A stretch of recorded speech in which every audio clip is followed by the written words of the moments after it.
거기다가 인플레이션을 또 소비자한테 얼마든지 전가할 수가 있고 가격을 올려도 가격 저항을 받지 않는 그런 위대한 기업이라는 생각이 또 드네요. 그래서 그 빅테크 기업들은 뭐 하려고 하면은 바로 할 수 있는 것 같아요. 워낙 자본력이나 파워가 뛰어나가지고 네. 그래서 밑에 어중간한 기업들은 사실은 밸류에이션 멀티플이 더 떨어지는 상황이 계속 이어질 것 같습니다.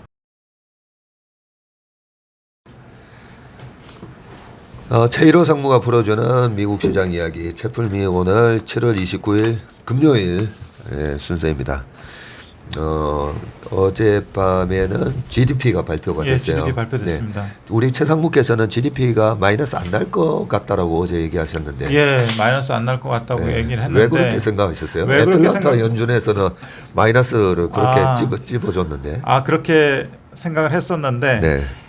그거에 대한 근거는 네. 파월 의장이 너무 강력하게 리세션 상태가 아니다라고 네. 주장을 하면서 지금 모든 부분이 네. 다 견조하기 때문에 뭐 특히 고용이 견조하기 때문에 네. 그렇게 얘기를 했었는데 사실은 테크니컬 리세션에 들어갔고요. 네. 실제로 정말로 리세션이 되기 위해서는 NBER이라고 하는 미 경제학회에서 네. 조사를 8명의 경제학자가 조사를 한 다음에 네. 고용, 생산, 소비 이런 부분들에 대해서 면밀하게 한 다음에 네. 몇 달 후에 리세션인지 아니었는지 발표를 하게 됩니다. 네.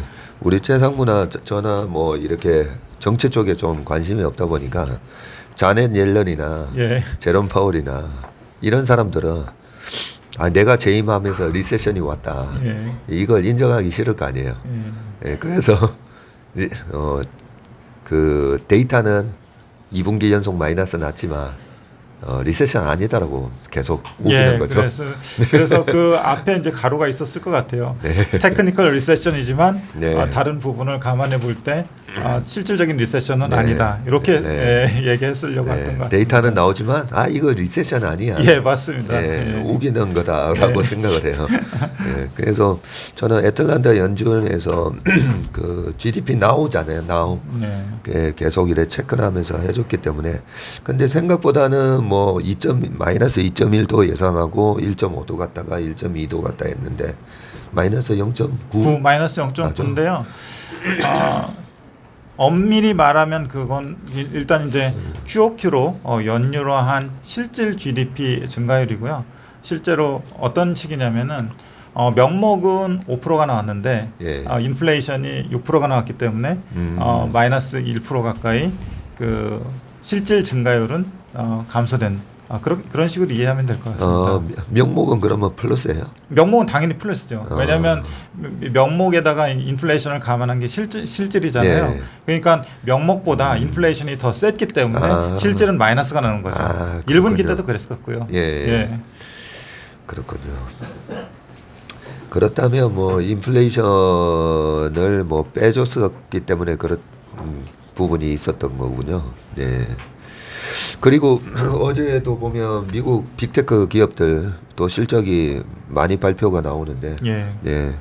아마존 실적 발표했었나요? 예. 오늘 장 끝나고 아마존하고 애플 중요한 빅테크 기업들 2개 실적 발표가 있었고요. 전반적으로 그 시장 컨센을 약간 상회하고 가이던스도 잘 주면서 시간에서 좋은 모습을 좀 보이고 있습니다. 네. 그러면서 지금 빅테크들 가운데서 애플하고 마이크로소프트, 구글 그리고 아마존, 테슬라 이런 한 빅5 정도가 사실 이번 굉장히 험난했던 매크로 환경을 잘 견디면서 좋은 실적을 이어가고 가이던스도 이번 분기에 한 분기 좀 쉬어가는 그 성과를 보여주면서 다음 분기에는 조금 희망의 시그널을 주는 그런 그 발표를 했습니다. 예, 우리가 어제 이제 본격적인 이제 실력 장세가 도래했다라고 하는 게 어제도 이제 빅테크 기업들 중에 이제 뭐 애플도 발표하고 아마존도 발표하고 인텔 같은 것도 발표를 했지만 인텔이 지금 시간에서 마이너스 8.5% 나오고 있는데 확연하게 메타도 어제 빠졌죠. 어제 5%나 빠지고 이 실적 발표에 있어서 우리가 세밀하게 뜯어보면서 그죠? 네, 그 가이던스의 그 행간의 의미도 좀 읽어봐야 되고 주식 시장에 있어서 우리 투자자한테 가장 중요한 예측 가능성 뭐 이런 부분도 이제 뜯어봐야 되는데 약간 경쟁이 심화되면서 이 예측 가능성이 떨어지는 기업들은 반등 들어오는 듯 하다가 또 확 빠져요. 예, 그래서 우리가 이 실적 발표가 정말 중요하다. 예, 그런 얘기를 했었는데 아마존도 그동안에 보면 주가가 좀 많이 지지부진했었는데 어떻게 나왔습니까? 이번은 지난 분기에 비용이 상당히 이슈가 됐었는데 한 분기 동안 약간의 자구 노력하고 원가 절감을 하려는 그런 시도를 했었던 것 같습니다. 실제로 인력이 분기에 10만 명이 줄었습니다. 이따 보시겠지만 이번에 줄었어요? 예, 줄었습니다. 인력 자체가 10만 명이 줄어가지고요. 지난 분기에 162만 명이었는데 이번 분기에 152만 명이 됐습니다. 그래서 그런 어떤 약간 내부적으로 좀 절제된 모습을 보여줬는데요. 아마존 시총 1.24 트릴리언이고 주가는 122불 그리고 PER은 44배에 거래되고 있고요. 6월로 끝난 2분기 실적 발표 말씀드리겠습니다.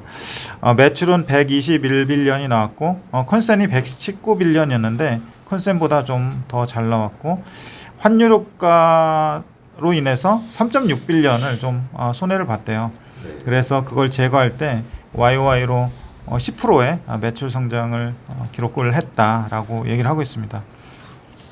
뒤에 표를 같이 보시면은 아마존을 사업부별로 브레이크다운 하면은 북미 지역하고 해외 지역하고 이쪽은 이제 커머스 부분이 있고요. AWS라고 하는 클라우드 부분이 있는데 아마존의 사업 구조는 AWS에서 현금 창출을 세게 하고 그 커머스 부분에서 외형 성장을 하는 이익 수익성은 별로 안 좋지만 그런 모양새고요. 커머스에서 레버리지가 굉장히 크게 날 수 있는 그런 사업 구조를 가지고 있는데 작년만 하더라도 커머스에서 이익이 좀 나면서 수익성이 좋았는데 올해 들어서 좀 이쪽에서 둔화되고 있고요. 어쨌든 사업부별로 보면은 옆에 표랑 같이 대조하시면서 보면은 북미가 62%를 차지하고 있고 해외가 22%, AWS가 16%를 차지를 하고 있습니다. 매출 비중으로 보면은 사업부별 매출 증가율은 북미가 10%가 늘었고요. 해외가 12%가 줄었고 AWS가 33%가 늘었습니다. 엄청 늘었네요. 예, 어제 마이크로소프트의 애저 부분에서 보셨듯이 그쪽도 40% 이상 늘었었는데 여전히 클라우드 부분은 견조하다. 그리고 또 관련된 우리나라 서버 수출하는 삼성전자 하이닉스도 있잖아요. 그쪽의 수익성도 앞으로 좀 계속 견조할 것이다라는 점을 추측을 할 수 있고요. 그렇네요. 데이터 서버용 이제 반도체 같은 게 가장 많이 사가는 회사들이 뭐 아마존, 마이크로소프트 그렇죠. 이런 클라우드 하는 회사니까. 그렇죠. 부문별로 좀 보시면은 좀 주목할 점이 있는데요. 총액 기준으로 온라인이 한 42% 정도 차지하는데 이쪽에서 YOY로 4%가 줄었습니다. 약간 소비 패턴의 변화나 리오프닝이 이쪽에서 작용을 한 것 같고요. 반면에 오프라인으로 보시면은 피지컬 스토어라고 되어 있는데 이쪽이 전체 매출 비중에는 3.9%밖에 차지하지 않는데 YOY로 12% 정도 증가율을 보였습니다. 그리고 3자 판매 서비스 수수료라고 해서 이쪽이 9%의 그 증가를 보였고요. 그리고 구독 서비스가 10% 증가했고요. 광고가 18%가 증가했습니다. 엄청 늘었네요. 예, 어제 같은 경우 그 뭐죠? 메타 실적 발표했을 때 디지털 광고 부분이 좀 안 좋았는데 슬로우한 측면을 우리가 확인을 했는데 실제로 아마존의 광고 부분은 18%가 늘면서 같은 섹터 안에서도 이렇게 경쟁력에 따라 차별화가 될 수 있구나라는 점을 보여주고 있고요. AWS가 아까 말씀드린 대로 33% 늘었고 기타 뭐 배송 서비스니 라이센싱 피니 크레딧 카드 수수료 이거는 131%가 늘었습니다. 뭐 작은 부분이라서 무시할 만하지만 어쨌든 온라인 쪽은 줄고 기타 부분이 늘고 있다. 그래서 네. 온라인 쪽 준 부분을 좀 상쇄시키고 있다. 예. 이렇게 이해하시면 될 것 같고요. 총 영업 비용은 YOY로 11.9%가 증가를 했고요. 아까 그 환율 제거 시에 매출이 YOY로 10% 정도 증가했을 거라고 네. 회사에서 얘기를 했는데 총 영업 비용도 11.9%이 정도면 뭐 리즈너블하게 매출하고 영업 비용이 같이 늘어나는 수준이라고 볼 수 있고요. 매출 원가율은 54.8%입니다. 매출 원가를 매출액으로 나눈 수치인데 이게 YOY로 2%포인트 떨어졌고요. 그리고 1분기에 이 비용 부분이 이슈가 됐었는데 Q1이 1분기에 57.1%의 원가율이 나왔었는데 1분기보다도 개선된 수치가 나오면서 확실히 분기에 2분기에 비용 관련해서 좀 신경을 쓴 모습이 관찰이 되고 있습니다. 특히 직원 수에서 1분기에 162만 명, YOY로 27.6% 오른 거로 그때 확인을 했었는데 2분기에는 152만 명, 10만 명이 줄었습니다. 이 부분이 비용 관리에 어느 정도 기여를 했을 거로 생각이 됩니다. 영업이익은 3.3빌리언이 나왔고 이익률은 2.7%, YOY로 보면은 이익률에서 4.1%포인트가 준 수치고요. 이거는 작년에 워낙 그 커머스 부분이 이익을 내면서 레버리지 효과가 나타났었는데 이번 올해 들어서 커머스 부분이 좀 슬로우해지면서 이렇게 되는 것 같고요. 북미 쪽에 0.8% 마이너스 0.8% 영업이익률이 나왔고요. 해외 쪽이 마이너스 6.5% 그리고 AWS가 29%의 영업이익률이 나오면서 YOY로도 0.7%포인트가 AWS에서는 개선이 되고 있습니다. 그래서 확실히 커머스 부분이 빠지는 부분을 이익 쪽에서도 클라우드 부분이 보완해주고 있다. 예. 이렇게 보시면 될 것 이 같습니다. 해외 쪽 마이너스는 다 이게 환율 영향으로 봐야 되지 않을까요? 환율 영향도 상당할 것 같습니다. 네, 그 달러가 지금 굉장히 강세로 갔으니까 예. 뭐 해외 쪽에서 들어오는 매출이 그 달러 강세만큼 줄어들었을 거니까. 예. 근데 그 북미 쪽은 달러 강세 영향이 없었음에도 불구하고 좀 5.5%포인트 줄었다고 보면은 커머스 쪽이 약세가 조금 2분기에 지속되지 않았나 이렇게 보여질 것 같고요. 네. 아까 그 매출 쪽에서 YOY로 7%인데 달러 제거 시에 YOY로 10%면은 달러 감안시 전체 매출에 부정적인 영향을 미친 그 정도는 한 3% 정도 되는 것 같습니다. 순이익이 마이너스 2빌리언이 나왔고요. 네. 이 영향은 특히 그 자회사로 가지고 있는 리비안이라는 회사 있잖아요. 예. 거기서 이제 평가손이 또 났는데 전기 트럭 회사죠. 그렇습니다. 예. 이 그 회사의 주가가 분기 동안 49%가 하락을 했습니다. 예. 그러면서 여기에서 평가손이 3.9빌리언이 나면서 순이익이 마이너스를 기록을 했고요. 이 부분이 또 평가이익으로 바뀌면 순이익에 또 영향을 주니까 아마존을 볼 때 영업이익 단까지만 보고 순이익은 그냥 참고만 하면 될 것 같아요. 네. 워낙 밑에 있는 리비안 때문에 변동성이 커지니까요. 그렇게 보시면 될 것 같고 EPS도 마이너스 0.2불 그래서 순이익 빠진 만큼 그 일회성 특별 요인 때문에 EPS 마이너스 기록을 했습니다. 가이던스하고 코멘트 보시면은 매출 가이던스를 125빌리언에서 130빌리언을 줬어요. 아까 2분기 매출이 121빌리언이라고 했는데 121빌리언보다 늘어나는 수치로 제시를 했고요. 시장 컨센이 126.4빌리언이었는데 시장 컨센보다도 잘 줬습니다.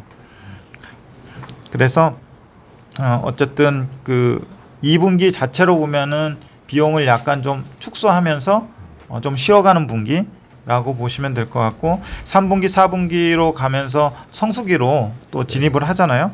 그래서 계절 효과도 있고 하니까 이 부분에서 조금 기대를 회사 쪽에서도 하는 것 같습니다. 회사 측 그 코멘트에서도 인플레 환경에서 원가 개선하고 물류망의 생산성 개선에 주력을 했다라고 얘기를 하고 있고요. 배송 속도를 높이기 위해서 투자를 지속하고 있다. 이런 정도의 코멘트가 있었습니다. 그래서 전반적으로 또 비용 이슈가 문제가 될까봐 시장에서는 굉장히 떨고 있었는데요. 네. 이번에 아마존이 잘 선방을 했다. 그리고 향후 가이던스도 시장 기대치보다 높게 줬다. 이런 쪽에서 좀 긍정적인 포인트를 찾아볼 수 있을 것 같고요. 여전히 클라우드 사업부인 AWS는 잘 되고 있고 그 기타 그 광고라든지 그리고 뭐 구독 서비스라든지 3자 판매 그리고 카드 수수료 뭐 이런 기타 부분에서 커머스가 좀 잘 안 되는 부분을 보완하고 있다. 네. 이렇게 보시면 될 것 같습니다. 네.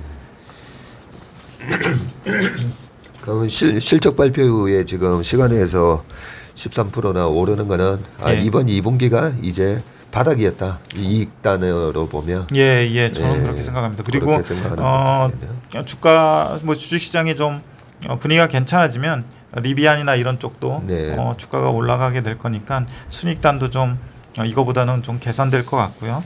네. 그리고 애드버타이징이나 이런 부분에서 다른 그 메타 쪽하고 좀 차별화된 모습을 보여주고 있잖아요.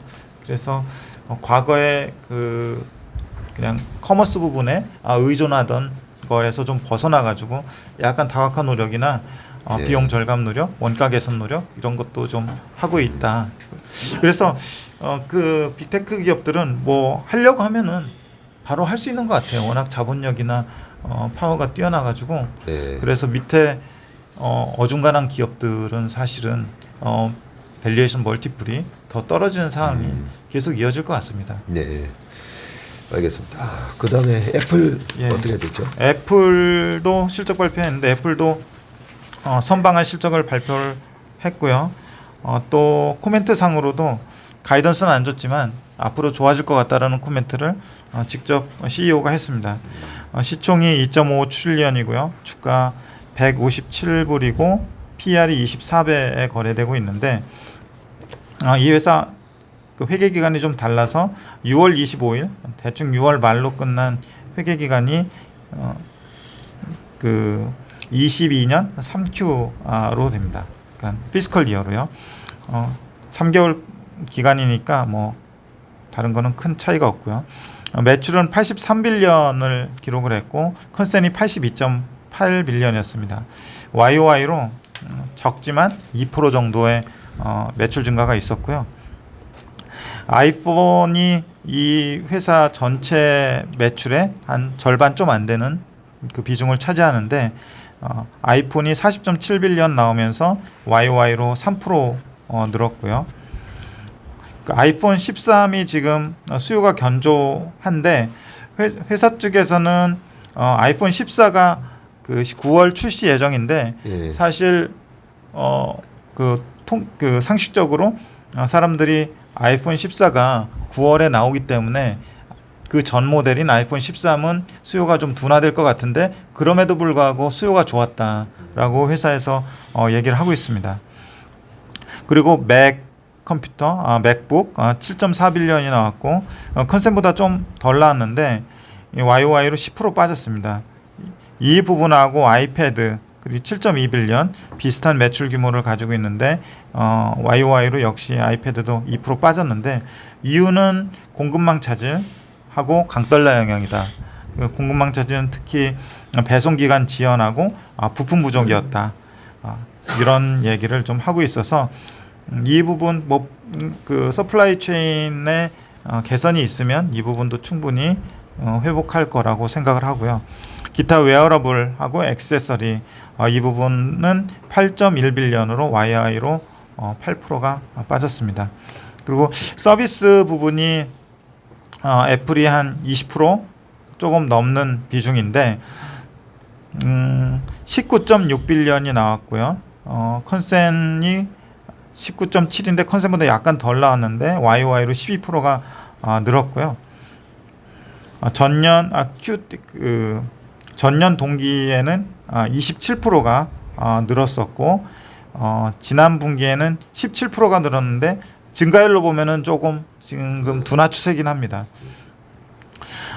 지역별로도 나눠주고 있는데요.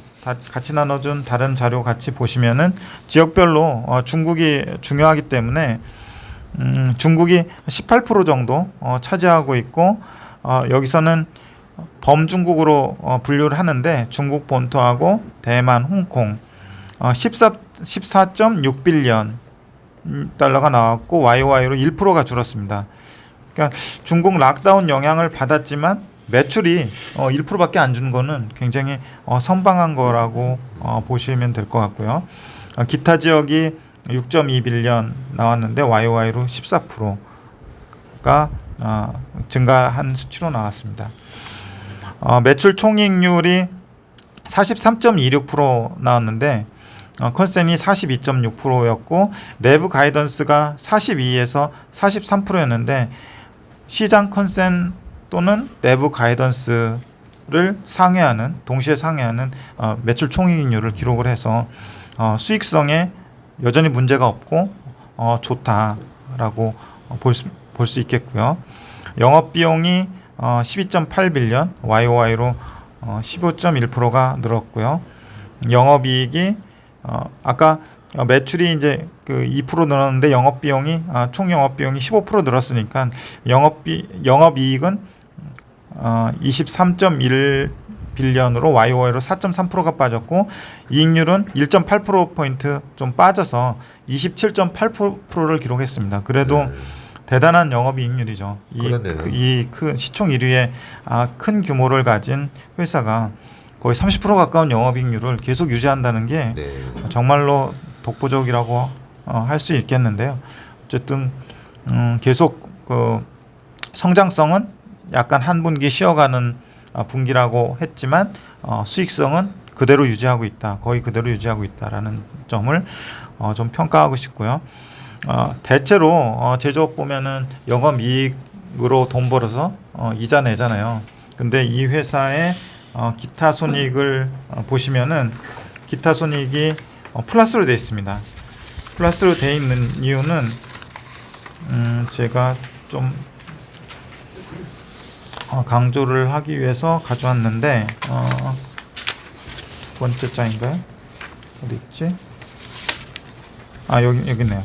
그러니까 오퍼레이팅 인컴이 2022년 6월로 끝난 거가 230빌리언이 나왔잖아요. 23빌리언이 나왔는데 거기에서 other income and expense net 대충 대부분의 그 제조회사들은 이 밑에 이자 비용이 달리잖아요.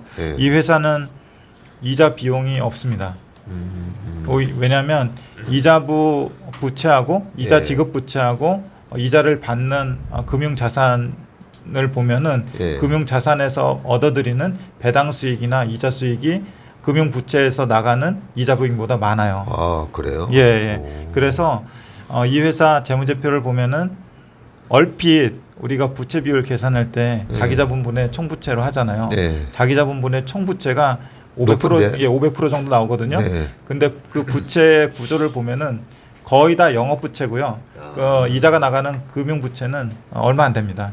그래서 그런 점에서 이제 우리나라 기업 보듯이 부채 비율이 400~500% 되니까 이제 위험한 거 아니냐 이런 식으로 생각하면은 약간 조금 오해를 살 수 있다. 그런 점을 좀 말씀드리고 싶었어요. 항상 좀 느끼는 거였는데 좀 오늘 말씀을 드렸고요.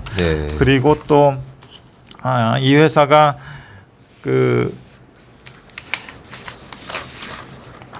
이 회사가 주주환원을 세게 하는 회사로 유명하잖아요. 그 주주환원 부분을 또 보시면은 배당을 0.23불을 하는데 이게 8월 8일까지 주주 명부에 등재돼 있으면은 0.23불을 받을 수 있습니다. 예. 그리고 최근 3분기 동안 76빌리언을 주주 환원을 했어요. 자사주 65빌리언, 배당 11빌리언 이렇게 했고요. 3분기에 시총 대비 3%의 주주 환원을 했거든요. 이 금액을 다 합쳐보면은 그러면은 대충 한 분기에 1%씩은 주주 환원을 한다는 의미죠. 그리고 분기 기준으로는 아까 3분기 기준으로 통으로 얘기해서 그런데 분기 기준으로는 28빌리언을 자사주 매입하고 배당에 사용했다라고 밝히고 있습니다. 그래서 대략 이번 분기에 넷인컴을 보면은 19빌리언이 나왔잖아요. 예. 19빌리언을 대충 곱하기 4하면 80빌리언이잖아요. 예. 80빌리언의 순이익인데 순이익 이상의 지금 주주환원 주주환원을 하고 있는 거예요. 이게 80빌리언인 게 그 통으로 그냥 봐서 그렇지. 예, 그렇죠. 그래서 굉장히 그 투자를 하지 않으면 전부 주주한테 나눠준다라는 이 그 마인셋이 확실한 것 같습니다. 예. 팀 쿡의 코멘트가 있었는데 힘든 시기임에도 괜찮은 실적을 시현했고 투자는 지속할 것이라고 얘기를 했고요. 물류비, 재료비, 인건비의 증가는 있었다고 인정을 했습니다. 9월로 끝나는 분기에는 매출 증가 속도가 가팔라질 걸로 예상을 한다. 그래서 시장에서 지금 그 형성돼 있는 컨센서스는 9월 분기에 90빌리언의 매출하고 EPS는 1.31달러를 예상을 하고 있습니다. 그래서 이번 분기에 나온 83빌리언의 매출하고 그리고 1.2달러의 EPS보다는 좀 높은 수준으로 지금 시장에선 예상을 하고 있는데 그 매크로 환경이 좀 개선되고 하면은 저는 이 그 컨센은 쉽게 넘지 않을까 이렇게 보여집니다. 네, 뭐 애플 실적 발표를 보면서 드는 생각은 뭐 대단하다, 그죠? 뭐 그 생각밖에 안 드는데 애플 2.55 트릴리언 달러니까 우리나라 돈으로 따지면 3,300조 정도 되는 회사고 우리나라 코스피랑 코스닥 지금 다 합치면 한 2,400조 정도 그 되죠, 그죠? 예. 그런 거 보면 좀 씁쓸하긴 한데요. 한 기업이 한 3,300조 하니까. 근데 주주 환원이라든지 이런 글로벌하게 지금 경기 둔화에 대한 우려감이 많은 상황에서도 엄청나게 탄탄한 그런 실적을 내고 있고 이런 부분이 이제 워런 버핏이 얘기한 경제적 해자, 그죠? 거기다가 인플레이션을 또 소비자한테 얼마든지 전가할 수가 있고 가격을 올려도 가격 저항을 받지 않는 그런 위대한 기업이라는 생각이 또 드네요. 예. 알겠습니다. 오늘 아마존하고 애플 실적 발표를 가지고 또 꼼꼼하게 체크를 해주셨습니다. 네, 수고 많으셨습니다. 감사합니다. 감사합니다.